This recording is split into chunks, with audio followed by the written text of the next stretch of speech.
আল্লাহ সুবহানাহু ওয়া তাআলা তিনি হচ্ছেন মানুষের মৃত্যুদাতা এবং জীবনদাতা। এই বিশ্বাসটা আমরা করতে পারিনি, এই আকীদায় ত্রুটি রয়েছে। আমরা মনে করছি যে আমি পৃথিবীতে যা কিছু করি না কেন কোন এক সময় তওবা করে মারা যাবো, মানে মৃত্যুর মালিকানা যে আমি নিজেই হয়ে গেছি, আমার যখন সময় হবে তখন তওবা তিল্লা করে আমি মারা যাবো। এটা হচ্ছে আকীদায় বিচ্যুতি, আকীদায় ত্রুটি থাকার একটা অন্যতম কারণ, দিন থেকে বাতিল হয়ে যাওয়া। যখন একটা মানুষ আল্লাহকে সঠিকভাবে চিনতে না পারবে, আল্লাহর এই ছোট্ট ছোট্ট বিষয়গুলো, সূক্ষ্ম সূক্ষ্ম বিষয়গুলো আকীদার জ্ঞান অর্জন না করবে, আকীদা যখন তার পরিশুদ্ধ না হবে, তখন দিন থেকে বিচ্যুত হওয়াটাই স্বাভাবিক। আমাদের হচ্ছে তাই।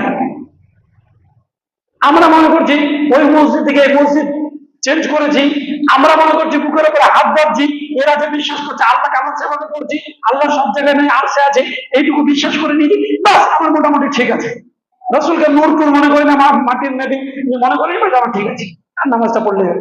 এরপরেও দেখা যাচ্ছে যে আমরা ফজরের সালাতে উপস্থিত হচ্ছি না। কেন হচ্ছি না? কারণ আল্লাহ যে সাথী এটা আমরা ভুলে গেছি।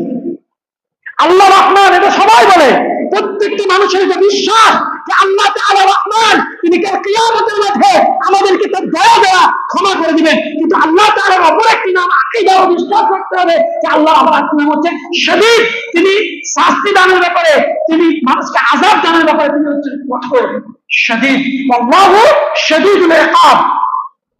এই আকীদায় ত্রুটি থাকার কারণে আরামের বিছানাটা ভালো আপনার মনে হয়, কিন্তু ফজরের সালাত আপনার কাছে খুব একটা গুরুত্বপূর্ণ নয়, সকালে উঠে একবার পড়ে নেব, পড়লেই তো হলো। আল্লাহ যে ইবাদত করার যোগ্য, আল্লাহর জন্য ইবাদত কিভাবে করতে হবে আল্লাহ তাআলা বলেছেন, মুখলিসিনা লাহুদ্দিন, মুখলিসিন একনিষ্ঠ চিত্তে, হৃদয়টা একেবারে আল্লাহর জন্য ব্যাকুল হয়ে গেল। তাহলে চিন্তা করেন, ইবাদতটা আল্লাহর জন্য হবে। কেন হবে? আল্লাহ হচ্ছেন ইলাহ, ইবাদত করার একমাত্র যোগ্য। তাহলে সেই ত্রুটি বিচ্যুতিটা হচ্ছে এক নম্বর, ইমানের পথে পিছিয়ে যাওয়া, আকীদায় ত্রুটি থাকার কারণে। তাহলে এর সলিউশন, এর সমাধান কি হতে পারে? যে আপনাকে আমাকে আকীদার সিরিজ যদি আমি পড়তে পারি, তাহলে ভালো মানের বই নিয়ে আকীদা আমাকে অধ্যয়ন করতে হবে, দিন রাত করতে হবে।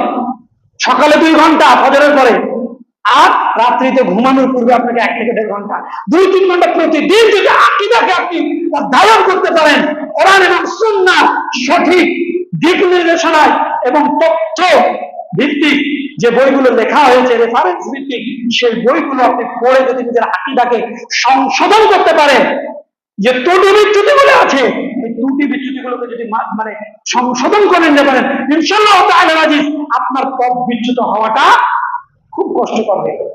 আর নচেত পথ বিচ্যুত হওয়াটা একবারে স্বাভাবিক ব্যাপার, যেটা আমাদের হচ্ছে। প্রত্যেকটা মানুষ আপনি দেখেন, আপনার নিজের কাছে অনেক বিষয় মনে হয় যে এটা ঠিক আছে, চলো